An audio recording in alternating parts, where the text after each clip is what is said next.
ప్రేక్షక దేవుళ్లకు నమస్కారం. మనిషి పుట్టుకతోనే నుదుటిపై రాసిపెట్టిన రాతను మార్చగల శక్తి ఎవరికైనా ఉందా అనే ప్రశ్న యుగయుగాలుగా మానవాళిని వేధిస్తూనే ఉంది. విధిని ఎవరూ తప్పించలేరు అని పెద్దలు అంటారు. సాక్షాత్తు దైవ స్వరూపులైన అవతార పురుషులు కూడా ఈ కర్మచక్రం నుండి తప్పించుకోలేకపోయారు. అయితే కర్మ అనేది కేవలం మనకు జరిగే చెడు మాత్రమే కాదు. మనం చేసే ప్రతి చిన్న పని, తీసుకునే ప్రతి నిర్ణయం భవిష్యత్తులో ఒక మహావృక్షమై ఫలితాన్ని ఎలా ఇస్తుందో చెప్పే ఒక అద్భుతమైన గణితం. మన పురాణాలలో స్త్రీలు కేవలం వంటింటికి పరిమితమైన వారు కాదు. వారి ఒక్కో నిర్ణయం సామ్రాజ్యాలను కూల్చింది లేదా నిలబెట్టింది. ఈ రోజు మనం చెప్పుకోబోయే 10 మంది మహాసాధ్వీమణుల జీవితాలు సాధారణ కథలు కావు. ఇవి కర్మ సిద్ధాంతానికి నిలువెత్తు నిదర్శనాలు. ఒక చిన్న మాట, ఒక క్షణికావేశం లేదా పూర్వజన్మలో చేసిన ఒక శపథం, ఇవి వారి జీవితాలను ఎలా మలుపు తిప్పాయో, తద్వారా నేటి తరం స్త్రీలు తమ జీవితంలో ఎటువంటి జాగ్రత్తలు తీసుకోవాలో నేర్పే పాణ్యాలు. ఈ వీడియోను చివరి వరకు చూడండి, ఎందుకంటే ఇందులో చెప్పబోయే ప్రతి కథ మీ ఆలోచన విధానాన్ని పూర్తిగా మార్చేస్తుంది. బహుశా మీ జీవితంలో మీరు ఎదుర్కొంటున్న సమస్యలకు సమాధానం ఈ కథల్లోని ఒక స్త్రీ జీవితంలో దొరకవచ్చు. మొదటగా మనం స్మరించుకోవలసిన పేరు, సహనానికి మారుపేరు, భూదేవి పుత్రిక అయిన సీతామాత. సీత జీవితం మొత్తం కష్టాల కడలి అని మనకు అనిపిస్తుంది. రాములవారిని పెళ్లాడిన తర్వాత అయోధ్య రాణిగా భోగభాగ్యాలు అనుభవించాల్సిన ఆమె నారచీరలు కట్టుకుని అడవుల పాలైంది. రావణుడి చెరలో నల్లేరుపై బండిచక్రంలా నలిగిపోయింది. చివరకు అగ్నిప్రవేశం చేసి తన పవిత్రతను నిరూపించుకున్న లోకాపవాదు కారణంగా నిండు గర్భిణిగా అడవిలో విడిచిపెట్టబడింది. సాక్షాత్తు లక్ష్మీదేవి అవతారమైన సీతకు ఇంతటి కర్మ ఎందుకు చుట్టుకుంది? దీని వెనుక ఉన్న పరమ రహస్యమేమిటి అని ఆలోచిస్తే మనకు కర్మ సిద్ధాంతంలోని లోతు అర్థమవుతుంది. పురాణాల ప్రకారం సీత పూర్వజన్మలో వేదవతి. ఆమె విష్ణువును భర్తగా పొందాలని ఘోర తపస్సు చేస్తున్నప్పుడు రావణుడు ఆమె అందానికి మోహించి ఆమె జుట్టు పట్టుకోబోతాడు. అప్పుడు వేదవతి తన యోగశక్తితో తనను తాను భస్మం చేసుకుంటూ, నీ వంశనాశనానికి నేను అయోనిజగా గర్భం ద్వారా కాకుండా మళ్లీ పుడతాను అని శపథం చేస్తుంది. ఆ శపథం యొక్క కర్మఫలమే సీతగా ఆమె పుట్టుక. అంటే సీత జీవితంలోని కష్టాలకు మూలం ఆమె పూర్వజన్మలో పెట్టుకున్న సంకల్పం. రావణ సంహారం జరగాలంటే సీత లంకకు వెళ్లాలి, ఆమెను రావణుడు అపహరించాలి. ఇదంతా ఒక పూర్వనిర్ణీత కర్మ ప్రణాళిక. అయితే సీతమ్మ జీవితంలో నేటి మహిళలకు వర్తించే అతి ముఖ్యమైన కర్మపాణ్యం మాయలేడి వృత్తాంతం. అరణ్యవాసంలో ఉన్నప్పుడు బంగారు లేడిని చూసి సీత మోహపడింది. అది మారీచుడనే రాక్షసుడని, మాయ అని లక్ష్మణుడు హెచ్చరించినా ఆమె వినలేదు. ఆ క్షణంలో ఆమె కోరిక ఎంత బలంగా ఉందంటే ఆమె విచక్షణను కప్పేసింది. తన భర్తను ఆ లేడిని తెమ్మని పంపింది. రాముడు వెళ్ళాక, హా సీత, హా లక్ష్మణ అన్న ఆర్తనాదం వినిపించినప్పుడు లక్ష్మణుడిని వెళ్లమని ఆదేశించింది. లక్ష్మణుడు అన్నగారికి ఏమీ కాదని నచ్చజెప్పినా సీత ఆవేశంలో లక్ష్మణుడిని నిందించింది. నీ మనసులో పాపపు ఆలోచన ఉంది, అందుకే అన్నగారికి ఆపద వచ్చినా వెళ్లట్లేదు అని చాలా పరుషంగా మాట్లాడింది. ఆ మాటలు లక్ష్మణుడి గుండెను గాయం చేశాయి. సరిగా ఆ క్షణంలోనే ఆ పరుషవాక్కుల తాలూకు కర్మ ఆమె విధిని మార్చేసింది. లక్ష్మణుడు గీసిన రక్షణ రేఖను దాటి ఆమె బయటకు రావడం, రావణుడు ఆమెను అపహరించడం జరిగిపోయాయి. ఇక్కడ మనం గమనించాల్సిన విషయమేమిటంటే, ఎంతటి గొప్పవారైనా సరే ఆవేశంలో అజ్ఞానంతో తీసుకున్న ఒక చిన్న నిర్ణయం లేదా అన్న ఒక చిన్న మాట రాబోయే భవిష్యత్తుపై ఎంతటి ఘోరమైన ప్రభావాన్ని చూపుతుందో సీతమ్మ జీవితం నిరూపిస్తుంది. ఆ ఒక్క కోరిక, బంగారు లేడి, ఆ ఒక్క మాట లక్ష్మణుడిని నిందించడం ఆమెను సంవత్సరాల తరబడి రాముడికి దూరం చేశాయి. ఇది మనకు నేర్పే పాణ్యమేమిటంటే, మన నోటి నుండి వచ్చే మాట, మన మనసులో పుట్టే కోరిక పట్ల మనం ఎప్పుడూ స్పృహతో ఉండాలి. ఇక రెండవ కథ, అందానికి, అమాయకత్వానికి, ఆపై అపనిందకు గురైన అహల్య జీవితం. గౌతమ మహర్షి భార్య అహల్య. ఆమెను సృష్టించిన బ్రహ్మదేవుడే ఆమె అందాన్ని చూసి ముగ్ధుడయ్యాడట. అంతటి సౌందర్యరాశి ఆమె. అయితే ఆమె జీవితం ఒక శాపంగా ఎందుకు మారింది? దీని వెనుక ఉన్న కర్మసూత్రం చాలా సూక్ష్మమైనది. దేవతల రాజైన ఇంద్రుడు అహల్యను మోహించాడు. ఒకరోజు కోడి రూపంలో వచ్చి తెల్లవారకముందే కూశాడు. గౌతమ మహర్షి నదీ స్నానానికి వెళ్లాడని భావించి ఇంద్రుడు గౌతముడి రూపంలో పర్ణశాలలోకి ప్రవేశించాడు. ఇక్కడ పురాణాల్లో భిన్న కథనాలు ఉన్నాయి. కొన్నింటిలో అహల్యకు అది ఇంద్రుడని తెలియదని, మరికొన్నింటిలో ఆమెకు తెలిసిన ఇంద్రుడి వైభవం పట్ల ఉన్న ఆకర్షణతో మౌనంగా ఉండిపోయిందని చెబుతారు. ఏది ఏమైనా అక్కడ ధర్మం తప్పింది. నిజమైన గౌతమ మహర్షి తిరిగి వచ్చి విషయాన్ని గ్రహించి ఇంద్రుడిని, అహల్యను శపించాడు. అహల్యను ఎవరు చూడని, గాలి కూడా చొరబడని రాయిగా లేదా ధూళిగా పడి ఉండు అని శపించాడు. 1000 సంవత్సరాల పాటు ఆమె అలాగే ఉండిపోయింది. అహల్య కథలో మనం గ్రహించాల్సిన కర్మపాజం, అప్రమత్తత. మన చుట్టూ ఉన్న ప్రపంచం మనల్ని మాయ చేయడానికి ఎన్నో రూపాల్లో వస్తుంది.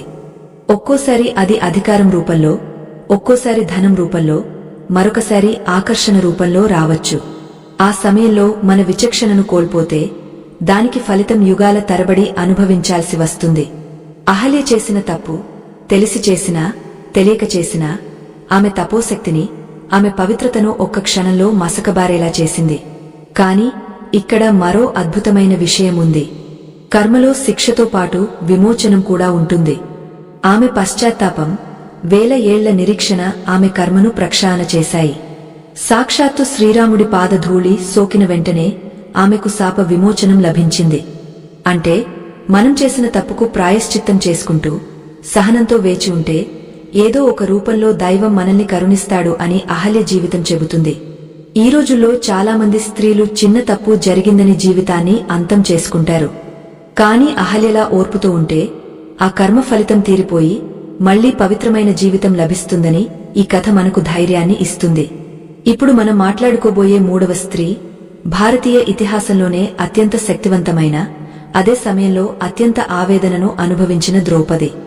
మహాభారత యుద్ధానికి, కౌరవ వంశ నాశనానికి ముఖ్య కారకురాలు ద్రౌపది అని చాలామంది అంటారు. కాని కర్మ సిద్ధాంతం ప్రకారం చూస్తే ఆమె కేవలం ఒక నిమిత్తమాత్రురాలు. ద్రౌపది యజ్ఞగుండం నుండి జన్మించింది. ఆమె పుట్టుకే ఒక ప్రతీకారం కోసం జరిగింది. ద్రుపద మహారాజు ద్రోణుడిని చంపే కొడుకు, అర్జునుడిని పెళ్లాడే కూతురు కావాలని యజ్ఞం చేస్తే పుట్టిన అగ్నిపుత్రిక ఆమె. ద్రౌపది జీవితంలో కర్మ ఎలా పనిచేసిందో చూస్తే ఆశ్చర్యం వేస్తుంది. పూర్వజన్మలో ఆమె తనకు సర్వగుణ సంపన్నుడైన భర్త కావాలి అని శివుడిని 5 సార్లు కోరిందట. శివుడు తథాస్తు అన్నాడు. ఆ వరమే ఈ జన్మలో 5గురు భర్తలు రావడానికి కారణమైంది. అంటే మనం దేవుడిని కోరుకునే కోరికలో స్పష్టత లేకపోతే, లేదా అత్యాశ ఉంటే అది మనకు వరంలా కాకుండా ఒక పరీక్షలా మారుతుంది. 5గురు భర్తలు ఉన్నా ఆమెను రక్షించేవారు లేక నిండు సభలో అవమానపడింది. ద్రౌపది జీవితం నుండి నేటి మహిళలు నేర్చుకోవాల్సిన అతి పెద్ద పాణ్యం, వాక్ కైన. మహాభారతంలో కురుక్షేత్ర యుద్ధానికి బీజం పడింది ఎక్కడో తెలుసా? మయసభలో. పాండవులు నిర్మించుకున్న అద్భుతమైన మయసభను చూడడానికి దుర్యోధనుడు వచ్చాడు. ఆ సభలోని నేల నీళ్లలాగా, నీళ్లు నేలలాగా కనిపించే మాయాజాలముంది. ఒకచోట నీళ్లు లేవనుకుని దుర్యోధనుడు కాలు వేయబోగా అక్కడ నీళ్లు ఉండి జారిపడ్డాడు. అది పైనుంచి చూస్తున్న ద్రౌపదికి నవ్వు ఆగలేదు. ఆమె పగలబడి నవ్వుతూ, అంధుడి కొడుకు అంధుడే. కొన్ని కథనాల ప్రకారం ఆమె నవ్వడం మాత్రమే జరిగింది. దాసీలు ఆ మాట అన్నారని, కాని దుర్యోధనుడు అది ద్రౌపది అన్నట్టే భావించాడని అంటారు అని వ్యాఖ్యానించింది. ఆ ఒక్క నవ్వు, ఆ ఒక్క మాట దుర్యోధనుడి గుండెలో విషపు బాకులా దిగింది. ఆ అవమానభారంతోనే అతను రగిలిపోయాడు. ఎలాగైనా ద్రౌపదిని అవమానించాలని కంకణం కట్టుకున్నాడు. ఆ పగలోంచే ద్యూత క్రీడ, జూదం ఆలోచన పుట్టింది. ఆ ఒక్క సంఘటన తర్వాత జరిగిన పరిణామాలు ఎంత భయంకరంగా ఉన్నాయో మనందరికీ తెలుసు. కేవలం ఒక్క క్షణం సంయమనం కోల్పోయి ఎదుటివారి లోపాన్ని ఎత్తిచూపుతూ నవ్విన నవ్వు సామ్రాజ్యాలను శల్యావశిష్టం చేసింది. కర్మ సిద్ధాంతం ఇక్కడ చాలా ఖచ్చితంగా పనిచేసింది. ఆమె నవ్వు దుర్యోధనుడిని అవమానించింది. దానికి ప్రతిఫలంగా ఆమె నిండు సభలో వస్త్రాపహరణానికి గురై అవమానించబడింది. మనం ఇతరులకు ఏది ఇస్తామో అదే మనకు వడ్డీతో సహా తిరిగి వస్తుంది అనే సూత్రం ఇక్కడ అక్షరాలా వర్తించింది. అయితే ద్రౌపది గొప్పతనం ఏమిటంటే ఆమె తన కర్మను ధైర్యంగా ఎదుర్కొంది. కౌరవ సభలో భీష్మ, ద్రోణ వంటి మహావీరులు తలలు దించుకుని ఉంటే ఆమె ధర్మం గురించి ప్రశ్నించింది. నన్ను పందెంగా ఒడ్డే అధికారం ధర్మరాజుకు ఉందా? తనను తాను ఓడిపోయాక నన్ను ఒడ్డాడా లేక ముందు ఒడ్డాడా అని నిలదీసింది. ఆ ప్రశ్నకు సమాధానం చెప్పలేక సభ మొత్తం నిశ్శబ్దమైపోయింది.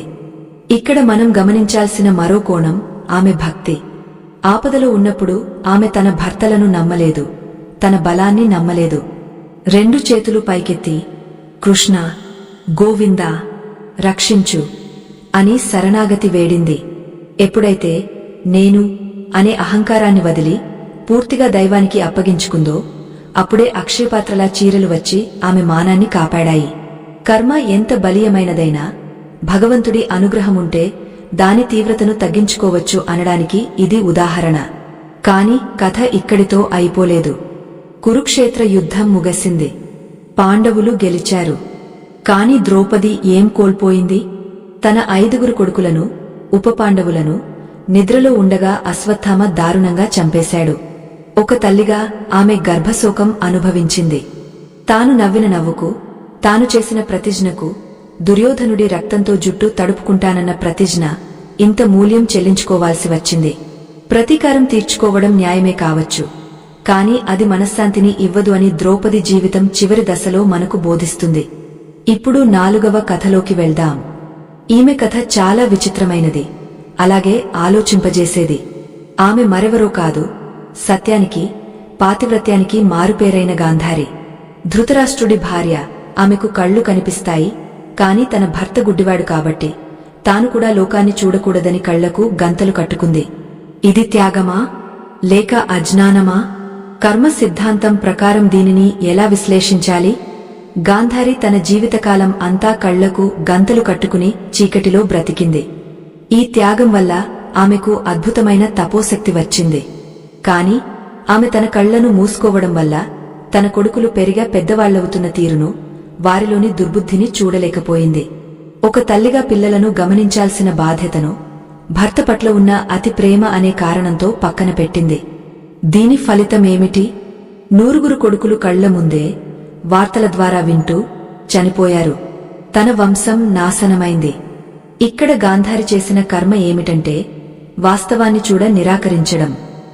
సమస్యను చూడకుండా కళ్ళు మూసుకుంటే సమస్య పోదు, అది ఇంకా పెద్దదవుతుంది. తన కొడుకు దుర్యోధనుడు చిన్నప్పటి నుండి పాండవుల పట్ల ద్వేషాన్ని పెంచుకుంటున్నా ఆమె కఠినంగా మందలించలేకపోయింది. ఆమె కళ్లకు కట్టుకున్న గంతలు కేవలం భౌతికమైనవి మాత్రమే కాదు, ఆమె పుత్రవాత్సల్యంతో కట్టుకున్న మానసిక గంతలు కూడా.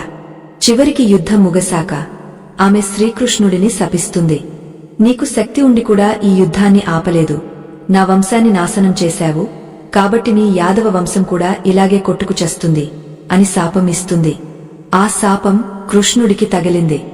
కాని ఆ శాపం ఇవ్వడం ద్వారా గాంధారి తన తపోశక్తినంతా కోల్పోయింది. ఇక్కడ స్త్రీలకు ఒక పాణ్యం ఉంది. అతి ప్రేమ, అతి త్యాగం కూడా ఒక్కోసారి ప్రమాదమే.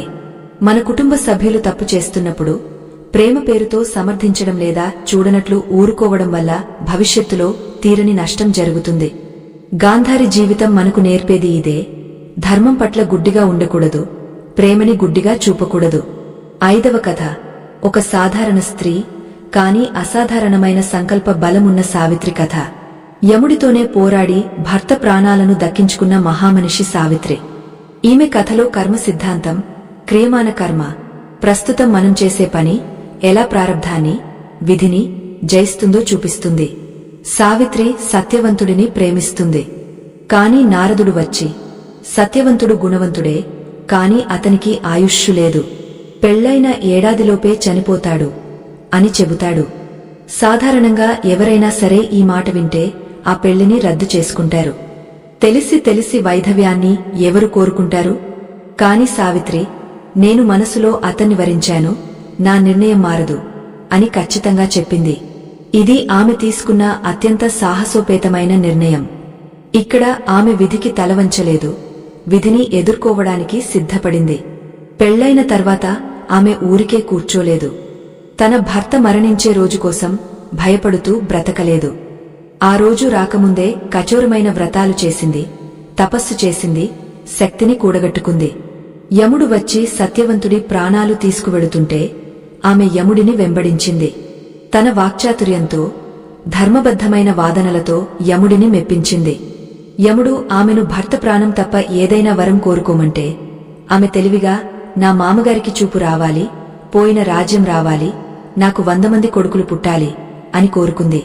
పతివ్రత అయిన స్త్రీకి భర్త లేకుండా పిల్లలు ఎలా పుడతారు అని యముడు ధర్మసంకటంలో పడి తప్పక సత్యవంతుడి ప్రాణాలను తిరిగి ఇచ్చేశాడు. సావిత్రి కథ మనకు చెప్పే కర్మరహస్యమేమిటంటే, విధి అనేది రాతిమీద గీత కాదు. మన సంకల్పం, బుద్ధిబలం, ధర్మవర్తన ఉంటే ఆ గీతను కూడా చెరిపేయవచ్చు. రాబోయే కష్టాన్ని చూసి పారిపోవడం కాదు, దాన్ని ఎదుర్కోవడానికి మనల్ని మనం సిద్ధం చేసుకోవాలి. ఈ రోజుల్లో చాలామంది జాతకాలను నమ్మి భయపడుతూ అడుగు ముందుకు వేయరు. కాని సావిత్రి జాతకాన్ని మార్చే శక్తి తన చేతుల్లోనే, కర్మలో ఉందని నిరూపించింది. ఇంతటితో 5 స్త్రీల కథలు మనకు ఒక అద్భుతమైన అర్థాన్ని ఇచ్చాయి. సీతమ్మ సహనం, అహల్య పశ్చాత్తాపం, ద్రౌపది ఆవేదన, గాంధారి అజ్ఞానం, సావిత్రి సంకల్పం, ఇవన్నీ వేర్వేరు కోణాల్లో కర్మ ఎలా పనిచేస్తుందో చూపించాయి. కాని ఇంకా 5 అద్భుతమైన స్త్రీలు మిగిలి ఉన్నారు. వారి కథలు మరింత ఆశ్చర్యకరంగా, మరింత లోతుగా ఉంటాయి. అందులో మండోదరి, కుంతి, తార వంటివారు ఉన్నారు. మండోదరి రావణుడి భార్య అయినప్పటికీ ఆమెకు గుడి ఎందుకు కట్టారు? కుంతిదేవి తన పెళ్లికి ముందే కర్ణుడిని ఎందుకు కనాల్సి వచ్చింది? ఆ కర్మ ఆమెను జీవితాంతం ఎలా వెంటాడింది? ఈ ప్రశ్నలకు సమాధానాలు తెలిస్తే మీ రోమాలు నిక్కబొడుచుకుంటాయి. కుంతి చేసిన ఒక చిన్న పొరపాటు కురుక్షేత్ర యుద్ధంలో కర్ణుడి చావుకు ఎలా కారణమైంది? అసలు తారవాలిని ఎందుకు వారించింది? ఆ కథలో ఉన్న మలుపు ఏమిటి? తెలియాలంటే మనం కుంతిదేవి జీవితాన్ని నిశితంగా పరిశీలించాలి. మహాభారతంలో కుంతి పాత్ర ఒక విషాద భరితమైన నవల లాంటిది. ఆమె చేసిన ఒక చిన్న పొరపాటు, ఒక కుతూహలం, కురుక్షేత్ర యుద్ధంలో లక్షల మంది ప్రాణాలు పోవడానికి పరోక్షంగా ఎలా కారణమైందో చూస్తే ఆశ్చర్యం వేస్తుంది. కుంతి చిన్నతనంలో దుర్వాస మహర్షికి సేవలు చేసింది. ఆమె సేవలకు మెచ్చి ఆయన ఒక అద్భుతమైన మంత్రాన్ని ఉపదేశించాడు. ఆ మంత్రాన్ని జపిస్తూ ఏ దేవతను తలుచుకుంటే ఆ దేవత వచ్చి సంతానాన్ని ప్రసాదిస్తారని వరమిచ్చాడు. ఇది చాలా శక్తివంతమైన వరం. కాని యుక్తవయసులో ఉన్న కుంతికి ఒక సందేహం వచ్చింది. అసలు ఈ మంత్రం నిజంగా పనిచేస్తుందా? ముని మాటలో నిజముందా అని పరీక్షించాలనుకుంది. ఆ క్షణికమైన కుతూహలమే ఆమె జీవితాన్ని తారుమారు చేసింది.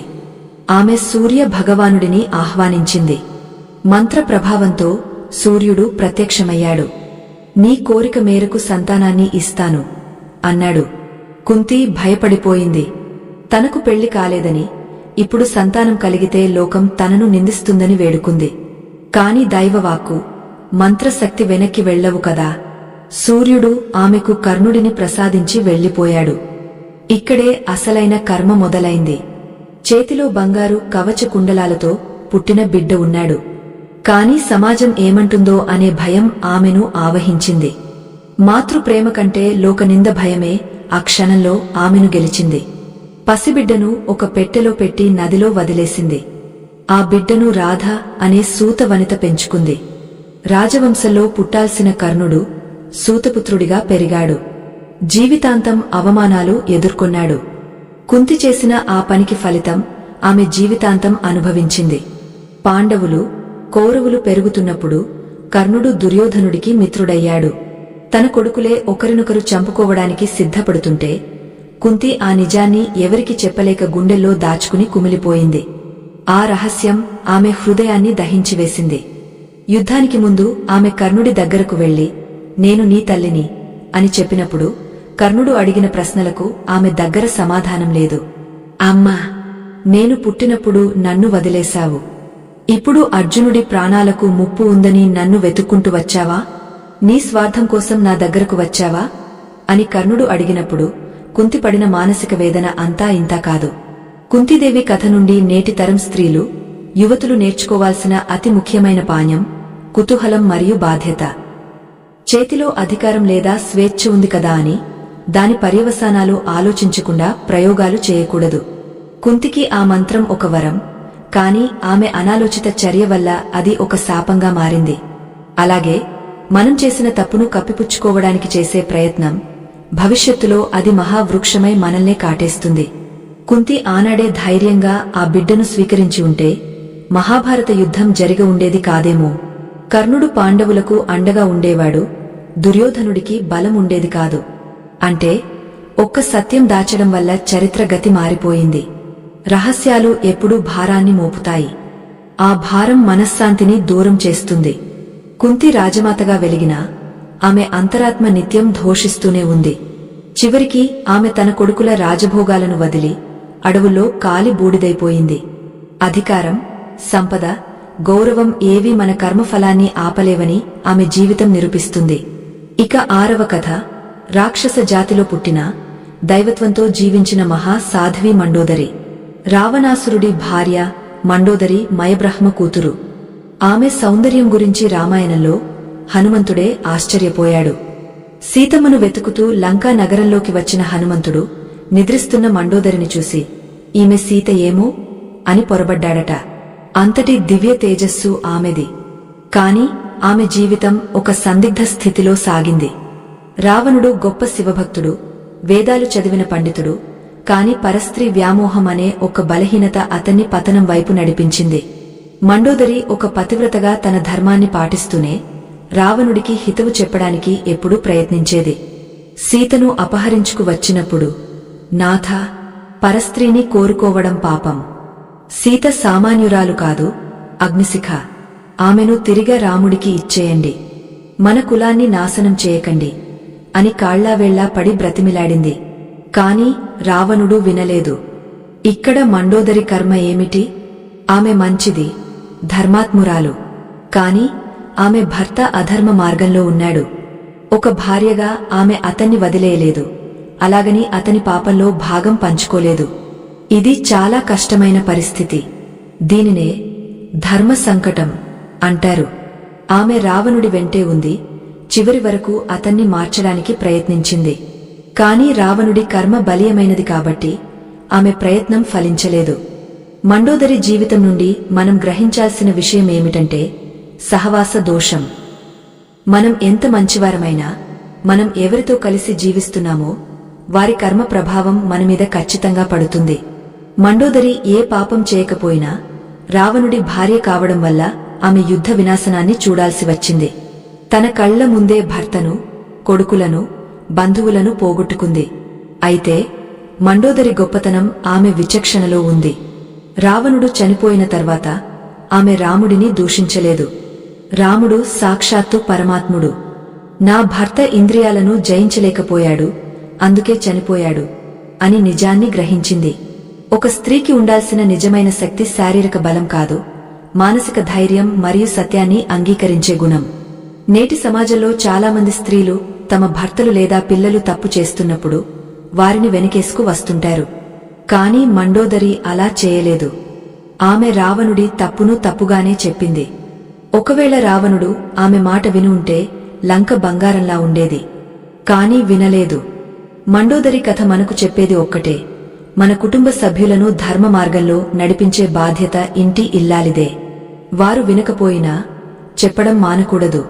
ఆ ప్రయత్నమే ఆమెను చరిత్రలో పంచకనిలలో ఒకరిగా నిలబెట్టింది. ఆమె కన్నీరు లంకా దహనానికి నీళ్లు చల్లలేకపోయినా ఆమె కీర్తిని మాత్రం చిరస్థాయిగా నిలిపింది. ఇప్పుడు 7వ కథ వానర రాణి తార గురించి. వాలి భార్య తార. ఆమె బుద్ధి కుశలత అద్భుతమైనది. రామాయణంలో తార పాత్ర చాలా తక్కువ సేపు కనిపించినా ఆమె ప్రభావం చాలా ఎక్కువ. వాలి, సుగ్రీవుల మధ్య వైరం వచ్చినప్పుడు తార వాలిని ఎంతో హెచ్చరించింది. సుగ్రీవుడు రెండోసారి యుద్ధానికి పిలిచినప్పుడు వాలి ఆవేశంగా బయలుదేరుతాడు. అప్పుడు తార అతన్ని అడ్డగిస్తుంది. నాథా, సుగ్రీవుడు ఇంతకుముందు మీ చేతిలో దెబ్బలు తిని పారిపోయాడు. ఇప్పుడు మళ్లీ వచ్చాడంటే అతని వెనుక ఎవరో బలమైన వ్యక్తి ఉండి ఉంటారు. అయోధ్య రాకుమారులు రామలక్ష్మణులు సుగ్రీవుడికి మద్దతుగా వచ్చారని గూఢచారులు చెప్పారు. రాముడితో వైరం వద్దు, సుగ్రీవుడిని యువరాజుగా చేసి ఆదరించండి అని ఎంతో రాజకీయ పరిజ్ఞానంతో సలహా ఇస్తుంది. ఆమెకు తెలుసు రాముడు సామాన్యుడు కాదని. ఆమె మాటల్లో భవిష్యత్తును దర్శించే శక్తి ఉంది. కాని వాలి పురుష అహంకారంతో ఆమె మాటను కొట్టిపారేశాడు. ఆడదానివి నీకు భయం ఎక్కువ. నా తమ్ముడిని చంపడానికి నాకు ఎవరి సహాయం అక్కర్లేదు అని వెళ్ళిపోయాడు. ఫలితం రాముడి బాణం దెబ్బకు వాలి కూలిపోయాడు. వాలి చనిపోయాక తార వచ్చి పడిన రోదన చూసి రాముడే చలించిపోయాడు. తార రాముడి దగ్గరకు వెళ్లి, నన్ను కూడా చంపి నా భర్త దగ్గరకు పంపు. భర్త లేని లోకం నాకు వద్దు అని అడుగుతుంది. ఆ సమయంలో ఆమె చూపిన ధైర్యం, ఆమె మాట్లాడిన తీరు చూసి హనుమంతుడు, రాముడు కూడా ఆమెకు నమస్కరించారు. తార జీవితం మనకు నేర్పే పాఠం వివేకం మరియు నిర్లక్ష్యం. ఒక స్త్రీకి ఉండే సిక్స్త్ సెన్స్, అంతర్దృష్టి చాలా పదునైనది. అపాయం వచ్చే ముందు స్త్రీలు దాన్ని పసిగట్టగలరు అని తార నిరూపించింది. కాని ఆ సలహాను పెడచెవిన పెడితే వినాశనం తప్పదని వాలి మరణం చెబుతుంది. తార కథలో మరో కోణం కూడా ఉంది. వాలి మరణం తర్వాత సుగ్రీవుడు రాజు అయ్యాక ధోగాలలో మునిగిపోయి రాముడికి ఇచ్చిన మాట మర్చిపోయాడు. అప్పుడు లక్ష్మణుడు కోపంతో కిష్కింధకు వస్తాడు. సుగ్రీవుడు భయంతో బయటకు రాలేకపోతే మళ్లీ తారే ముందుకొస్తుంది. కోపంతో ఉన్న లక్ష్మణుడిని తన శాంత వచనాలతో, యుక్తితో చల్లబరుస్తుంది. లక్ష్మణ, కామంతో కళ్ళు మూసుకుపోయినవాడు ధర్మాన్ని, సమయాన్ని మర్చిపోతాడు. సుగ్రీవుడిని క్షమించు అని లక్ష్మణుడి కోపాన్ని తగ్గించి సుగ్రీవుడి ప్రాణాలు కాపాడుతుంది. అంటే ఆపద వచ్చినప్పుడు భర్తను కాపాడడానికి అడ్డుపడే కవచం భార్య. తార తన బుద్ధి బలంతో ఒకసారి కాదు, 2 సార్లు రాజ్యాన్ని కాపాడింది. స్త్రీలు కేవలం వంటింటికే కాదు, రాజతంత్రాలకు, సంక్షోభ నివారణకు కూడా సమర్థులని తార నిరూపించింది. 8వ కథ, రామాయణంలో అందరూ ద్వేషించే, కాని విధి ఆడించిన నాటకంలో పావుగా మారిన కైకేయి. దశరథ మహారాజుకు అత్యంత ఇష్టమైన భార్య కైకేయి. ఆమె ఒకప్పుడు దేవానివాసురుల యుద్ధంలో దశరథుడికి సహాయం చేసింది. రథం చక్రం ఇరుసు ఊడిపోతే తన వేలిని ఇరుసుగా పెట్టి రథాన్ని నడిపింది. ఆమె ధైర్యానికి మెచ్చి దశరథుడు 2 వరాలు ఇచ్చాడు. అంతటి వీరవనిత కైకేయి. రాముడంటే ఆమెకు పంచప్రాణాలు. కౌసల్య కంటే ఎక్కువగా రాముడిని ప్రేమించింది. మరి అలాంటి కైకేయి రాముడిని అడవులకు ఎందుకు పంపింది? ఇక్కడే కర్మ సిద్ధాంతంలోని దుస్సంగం పనిచేసింది. మంథర అనే దాసి కైకేయి మనసులో విషం నింపింది. రాముడు రాజు అయితే కౌసల్య రాజమాత అవుతుంది, నువ్వు ఆమెకు దాసివి అవుతావు. నీ కొడుకు భరతుడు అనాథలా మిగిలిపోతాడు అని పదే పదే చెప్పి కైకేయి బుద్ధిని మార్చేసింది. నిజానికి కైకేయి చెడ్డది కాదు, కాని ఆమె చెప్పుడు మాటలు విన్నది. మన పురాణాలు ఏం చెబుతున్నాయంటే, మంచివాళ్లతో స్నేహం చేస్తే మన కర్మలు శుద్ధి అవుతాయి, చెడ్డవాళ్ల మాట వింటే మన పుణ్యం కూడా బూడిదలో పోసిన పన్నీరు అవుతుంది. కైకేయి జీవితంలో అదే జరిగింది. మంథర మాట వినడం వల్ల ఆమె భర్తను పోగొట్టుకుంది, కొడుకు భరతుడి అసహ్యానికి గురైంది, అయోధ్య ప్రజలందరి చేత చీకొట్టబడింది. ఆమె ఎంతటి దుస్థితికి చేరిందంటే, చరిత్రలో ఏ తల్లి తన కూతురికి కైకేయి అని పేరు పెట్టుకోనంతగా అపఖ్యాతి పాలైంది. కైకేయి కథ మనకు ఒక హెచ్చరిక. మన చుట్టూ ఉన్నవాళ్లు మన మనసులో ఎలాంటి ఆలోచనలు నింపుతున్నారో మనం ఎప్పుడూ గమనిస్తూ ఉండాలి. ఒక్క క్షణం విచక్షణ కోల్పోయి విషపు మాటలు నమ్మితే జీవితం మొత్తం పశ్చాత్తాపంతో గడపాల్సి వస్తుంది. రాముడు అడవికి వెళ్లిన తర్వాత భరతుడు ఆమెను, పాపాత్మురాలా, నా తండ్రిని చంపావు, నా అన్నను తరిమావు అని తిట్టినప్పుడు ఆమెకు తన తప్పు తెలిసింది. కాని అప్పటికే జరగాల్సిన నష్టం జరిగిపోయింది. మాట జారిపోయింది, కాలం గడిచిపోయింది, కర్మ బాణం విల్లు వదిలి వెళ్ళింది. కాని రామాయణంలో కైకేయి పాత్ర వెనుక ఒక దైవిక రహస్యం కూడా ఉంది. దేవతలు రాముడిని అడవికి పంపకపోతే రావణ సంహారం జరగదు. అందుకే సరస్వతీ దేవి మంథర నాలుకపై కైకేయి బుద్ధిలో ప్రవేశించి అలా చేయించిందని అంటారు. అంటే లోక కళ్యాణం కోసం కైకేయి నిందను తనపై వేసుకుంది అనే కోణం కూడా ఉంది. ఏది ఏమైనా మానవ మాతృలుగా మనం నేర్చుకోవాల్సింది మాత్రం పరుల మాటలు విని సొంత వారిని దూరం చేసుకోకూడదు. 9వ కథ, చాలా అరుదుగా వినిపించే కాని అద్భుతమైన పతివ్రత నలాయిని కథ లేదా రేణుక కథ. ఇక్కడ మనం రేణుక మాత కథను తీసుకుందాం. జమదగ్ని మహర్షి భార్య, పరశురాముడి తల్లి రేణుక. ఆమె పవిత్రత ఎంత గొప్పదంటే ఆమె ప్రతిరోజు నదికి వెళ్లి ఇసుకతో కుండను తయారుచేసి అందులో నీళ్లు తెచ్చేది. ఇసుకతో కుండ చేయడం సాధ్యమా? ఆమె పాతివ్రత్య మహత్యం వల్ల అది సాధ్యమయ్యేది. కాని ఒకరోజు ఆమె నదిలో నీళ్లు తెస్తుండగా ఆకాశ మార్గంలో వెళుతున్న ఒక గంధర్వుడిని చూసింది. అతని అందాన్ని చూసి ఒక్క క్షణం మనసు చలించింది. ఎంత అందంగా ఉన్నాడు అనుకుంది. అంతే. ఆ ఒక్క ఆలోచనతో ఆమె మనసులోని ఏకాగ్రత దెబ్బతింది. చేతిలో ఉన్న ఇసుక కుండ కరిగిపోయింది. నీళ్లు నిలవలేదు. ఆమె ఇంటికి వెళ్లలేక భర్తకు భయపడి అక్కడే ఉండిపోయింది. జమదగ్ని తన దివ్యదృష్టితో విషయం గ్రహించి ఆమె శిరచ్ఛేదం చేయమని కొడుకులను ఆదేశించాడు. ఇది వినడానికి చాలా కఠినంగా అనిపించవచ్చు. ఒక చిన్న ఆలోచనకు మరణశిక్ష అని మనం అనుకోవచ్చు. కాని కర్మ సిద్ధాంతంలో మనసా వాచా కర్మణ త్రికరణ శుద్ధి ముఖ్యం. మనసులో పుట్టిన ఆలోచన కూడా కర్మ కిందకే వస్తుంది. ముఖ్యంగా అత్యున్నత స్థాయిలో ఉన్నవారికి నియమాలు చాలా కఠినంగా ఉంటాయి. రేణుక కథ మనకు చెప్పేది చిత్తశుద్ధి. మనం బయటకు ఎంత మంచిగా నటిస్తున్నా మనసులో మలినముంటే అది ఎప్పటికైనా బయటపడుతుంది, మన శక్తిని తగ్గస్తుంది. అయితే పరశురాముడు తండ్రి మాట జవదాటక తల్లి తల నరికాడు. ఆ తర్వాత తండ్రి ప్రసన్నమై వరం కోరుకోమంటే నా తల్లిని మళ్లీ బ్రతికించు అని కోరుకున్నాడు. అలా రేణుక మళ్లీ బ్రతికింది. ఇక్కడ మనం గమనించాల్సింది తప్పు చేసినప్పుడు శిక్ష అనుభవించడం, ఆ తర్వాత పశ్చాత్తాపం, క్షమాగుణం ద్వారా మళ్లీ పునీతులు కావడం. ఇప్పుడు 10వ కథ. ఇది ఈ సిరీస్కే హైలైట్ అని చెప్పవచ్చు. ఈమె కథలో ఉన్న మలుపులు, ఆమె ఎదుర్కొన్న పరీక్షలు సామాన్యమైనవి కావు. ఈమె మరెవరో కాదు, సత్యహరిశ్చంద్రుడి భార్య చంద్రమతి. సత్యం కోసం రాజ్యాన్ని, భర్తను, చివరికి కన్న కొడుకును కూడా పోగొట్టుకున్న తల్లి. కాటికాపరిగా మారిన భర్త దగ్గర సొంత కొడుకు శవాన్ని కాల్చడానికి డబ్బులు లేక ఆమె పడిన బాధ వర్ణనాతీతం. విశ్వామిత్రుడు సృష్టించిన ఈ మాయాజాలంలో చంద్రమతి పాత్ర కర్మ సిద్ధాంతానికి పరాకాష్ట. ఆమె గత జన్మలో చేసిన ఏ పాపం ఆమెను ఇలా వెంటాడింది? అసలు ఆమె కాశీ వీధుల్లో అమ్ముడుపోవాల్సిన కర్మ ఎందుకు పట్టింది? ఆమె కథ వింటే రాతి గుండె కూడా కరుగుతుంది. అంతేకాదు, ఆమె జీవితం చివరలో జరిగిన అద్భుతం, దైవం ఆమెను పరీక్షించిన తీరు మీ కళ్లల్లో నీళ్లు తెప్పిస్తుంది. అదంతా తెలియాలంటే ఇంకా మిగిలిన ఆఖరి మరియు అత్యంత కీలకమైన ఘట్టాన్ని మనం వచ్చే భాగంలో చూడాలి. అంతేకాదు, సతీ అనసూయ త్రిమూర్తులను పసిపిల్లలుగా మార్చిన వైనం, ఆ కథలో దాగ ఉన్న అద్భుతమైన సందేశం కూడా మనం తెలుసుకోవాల్సి ఉంది. స్త్రీ పాతివ్రత్యానికి త్రిమూర్తులు సైతం తలవంచక తప్పలేదు అని నిరూపించిన ఆ ఘట్టం మన భారతీయ సంస్కృతికి ఒక మణిహారం. ఈ కథలన్నీ విన్న తర్వాత చివరిగా మనం మన జీవితంలో వీటిని ఎలా అన్వయించుకోవాలో ఒక గొప్ప ముగింపు కూడా ఉంది. ఇవన్నీ చంద్రమతి కథ గురించి చెప్పాలంటే గుండె బరువు ఎక్కుతుంది. ఇది కేవలం కష్టాల కడలి మాత్రమే కాదు, ధర్మానికి జరిగిన అత్యంత కఠినమైన అగ్నిపరీక్ష.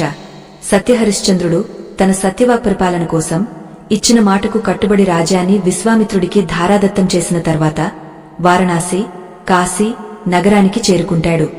అక్కడ విశ్వామిత్రుడికి ఇవ్వవలసిన దక్షిణ కోసం తన ధర్మపత్ని చంద్రమతిని, అపురూపంగా పెంచుకున్న కొడుకు లోహితాస్యుడిని ఒక బ్రాహ్మణుడికి అమ్మేస్తాడు. తను స్వయంగా ఒక కాటికాపరి, వీరబాహుడి దగ్గర పనివాడిగా చేరతాడు.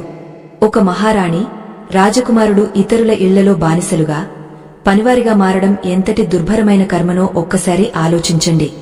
కాని చంద్రమతి ఆ కష్టాన్ని కూడా ఒక తపస్సులా స్వీకరించింది. తన భర్త సత్యం కోసం పడుతున్న ఆరాటంలో తాను కూడా భాగస్వామిని అయ్యానని సంతృప్తిపడింది. భర్త మాటను జవదాటని మహా ఇల్లాలు ఆమె. తన భార్య చంద్రమతి అని, చనిపోయింది తన ఏకైక కుమారుడు అని గ్రహించాడు. ఇద్దరూ ఒకరినొకరు గుర్తుపట్టి గుండెలు పగలేలా రోదిస్తారు. ఆ రోదనకు దిక్కులు పిక్కటిల్లాయి. కాని అంతటి దుఃఖంలోనూ హరిశ్చంద్రుడు తన కర్తవ్యాన్ని మర్చిపోలేదు. దేవి, నేను ఇక్కడ పనివాడిని. నా యజమానికి లెక్క చెప్పాలి. సుంకం తీసుకోకుండా నా సొంత కొడుకు శవాన్ని కాలిస్తే అది అధర్మం అవుతుంది, దొంగతనం అవుతుంది అంటాడు. ఇక్కడ చంద్రమతి తీసుకున్న నిర్ణయం ఆమెను సామాన్య స్త్రీ స్థాయి నుండి దేవత స్థాయికి చేర్చింది. భర్త ధర్మం కోసం తన మెడలోని మంగళసూత్రాన్ని తీయడానికి సిద్ధపడింది. నాథా, మీ సత్యం గెలవాలి. నా దగ్గర ఉన్నది ఈ మంగళసూత్రం ఒక్కటే. ఇది మీకు తప్ప ఇతరులకు కనిపించదు. ఆమెకు ఉన్న వరమది. దీనిని అమ్మి సుంకం కింద తీసుకోండి అని మెడలోని తాళిని తీయబోతుంది. ఆ త్యాగానికి, ఆ ధర్మనిరతికి సాక్షాత్తు భూమి కంపించింది. ధర్మ దేవత ప్రత్యక్షమైంది. శివుడు, విష్ణువు, ఇంద్రుడు, సకల దేవతలు దిగవచ్చారు. హరిశ్చంద్రుడి సత్యానికి, చంద్రమతి సహనానికి మెచ్చివారి కొడుకు లోహితాస్యుడిని బ్రతికించారు. హరిశ్చంద్రుడికి పోయిన రాజ్యం తిరిగి వచ్చింది. చంద్రమతి కథ మనకు నేర్పే పరమ సత్యమేమిటంటే, ధర్మం కోసం మనం ఎంతటి త్యాగానికైనా సిద్ధపడితే ఆ ధర్మమే చివరకు మనల్ని, మన కుటుంబాన్ని రక్షిస్తుంది. ఈ రోజుల్లో చిన్న కష్టానికే కృంగపోయే స్త్రీలకు, ఆత్మహత్యల వైపు వెళ్లే వారికి చంద్రమతి మనోధైర్యం ఒక ఆదర్శం. మన కర్మ మనల్ని పరీక్షిస్తుంది, కాని మన సహనం ఆ కర్మను జయిస్తుంది. ఇక 10వ కథ మన జాబితాలో చివరిది మరియు అత్యంత శక్తివంతమైన కథ, సతీ అనసూయ. అత్రి మహర్షి భార్య అనసూయ. ఆమె పాతివ్రత్య మహిమ ముల్లోకాలలో మారుమోగపోతుండేది. వర్షం పడాలన్నా, ఆగాలన్నా ఆమె ఆజ్ఞ చాలు. అది చూసి త్రిమూర్తుల భార్యలైన లక్ష్మి, పార్వతి, సరస్వతి దేవేరులకు అసూయ కలిగింది.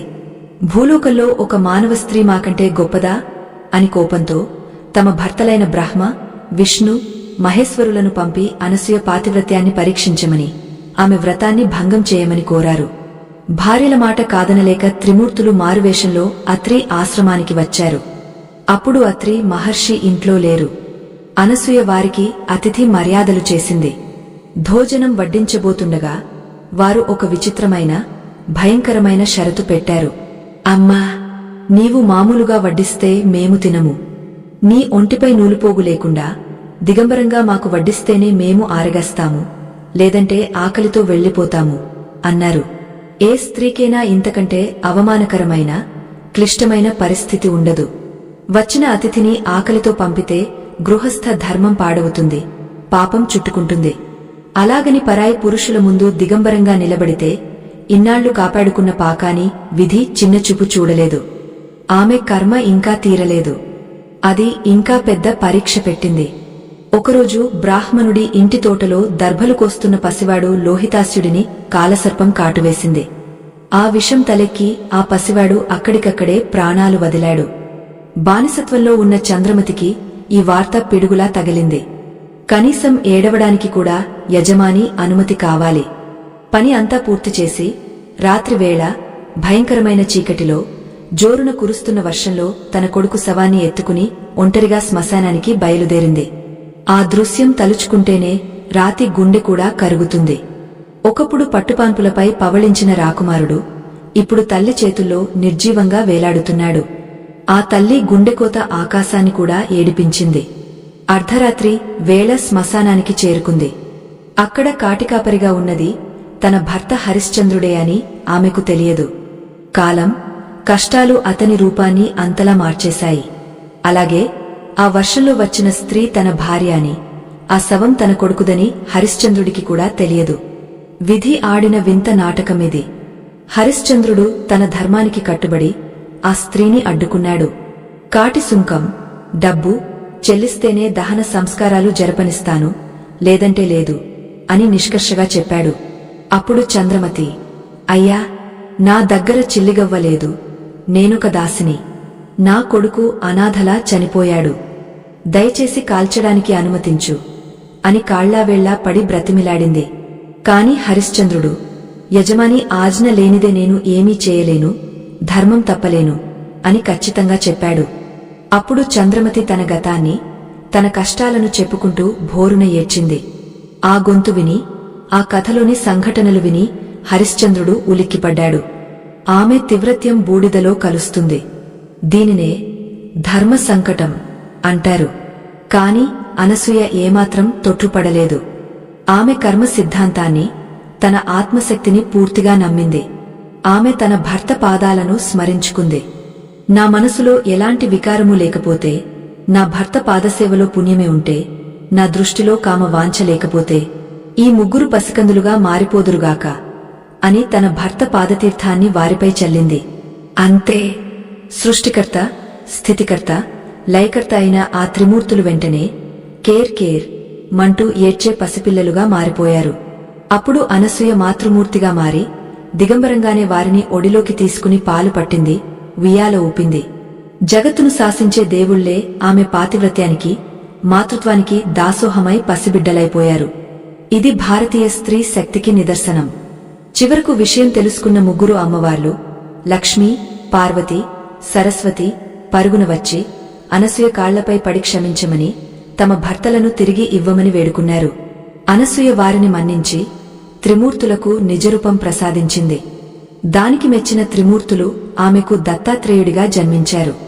అనసూయ కథ ద్వారా నేటి మహిళలు తెలుసుకోవాల్సిన కర్మపాణ్యమేమిటంటే, పవిత్రమైన మనసు, దృఢమైన సంకల్పముంటే మనకు ఎదురయ్యే సమస్యలు ఎంత పెద్దవైనా సరే, త్రిమూర్తులంతటి వారైనా అవి మన ముందు పసిపిల్లలుగా మారిపోవాల్సిందే. సమస్యను చూసి పారిపోకూడదు. దాన్ని మన వివేకంతో, ధైర్యంతో ఎదుర్కోవాలి.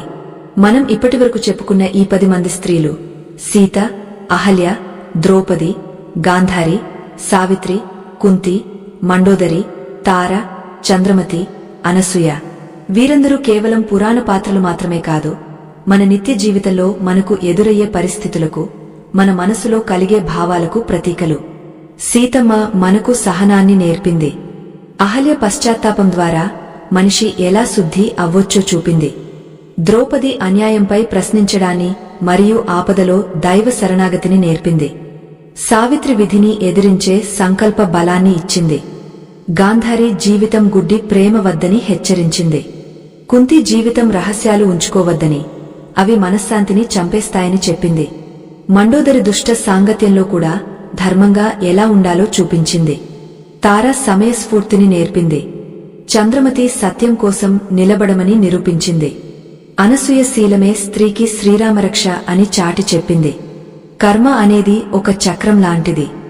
మనం ఇతరులకు ఏది ఇస్తామో అది తిరిగి మనకే వస్తుంది. ఈ స్త్రీల జీవితాల్లో వారు చేసిన చిన్న చిన్న పొరపాట్లు వారికి పెద్ద కష్టాలను తెచ్చిపెట్టాయి. అలాగే వారు చేసిన త్యాగాలు, చూపిన ధైర్యం వారికి శాశ్వత కీర్తిని తెచ్చిపెట్టాయి. నేటి ఆధునిక మహిళలు ఉద్యోగాలు, కుటుంబం, బాధ్యతల మధ్య నలిగిపోతూ ఒత్తిడికి గురవుతున్నారు. కాని ఒక్కసారి ఆలోచించండి, మీ కష్టాలు సీతమ్మ కష్టాల కంటే పెద్దవా? మీ సమస్యలు చంద్రమతి సమస్యల కంటే జటిలమైనవా? కాదు కదా. వారి జీవితాలే మనకు వెలుగు దివ్వెలు. జరిగిందేదో జరిగింది, ఇకనైనా జాగ్రత్తగా ఉందాం అని అహల్యలాగా నిర్ణయించుకోండి. నా కుటుంబం కోసం నేను దృఢంగా నిలబడతాను, యముడితో అయినా పోరాడుతాను అని సావిత్రిలా సంకల్పించుకోండి. నా నోటి మాటే నా ఆయుధం, దాన్ని జాగ్రత్తగా వాడతాను, ఎవరినీ గాయపరచను అని ద్రౌపది అనుభవం నుండి నేర్చుకోండి. స్త్రీ శక్తి అనంతమైనది. సృష్టికి మూలం స్త్రీ.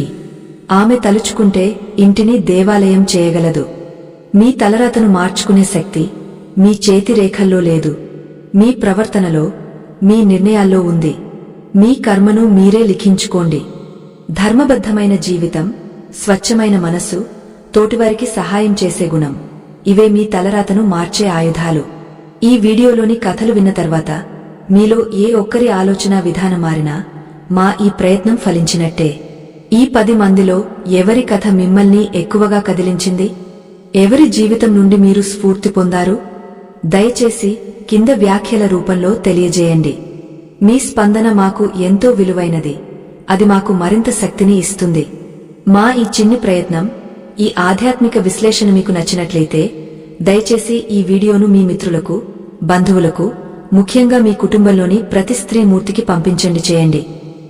మంచి విషయాన్ని పంచుకోవడం కూడా ఒక మంచి కర్మే. అది మీకు పుణ్యాన్ని ఇస్తుంది. ఇలాంటి మరిన్ని అద్భుతమైన పురాణ కథల కోసం, మన సనాతన ధర్మం గొప్పతనాన్ని తెలుసుకోవడం కోసం మా ఈ వేదికను, ఛానల్ను ఇప్పుడే ఆదరించండి చేసుకోండి. పక్కనే ఉన్న గంట సింబల్ను నొక్కడం మర్చిపోకండి. తద్వారా మేము పెట్టే ప్రతి వీడియో నేరుగా మీ వరకు వస్తుంది. లోకా సమస్తా సుఖినో భవంతు.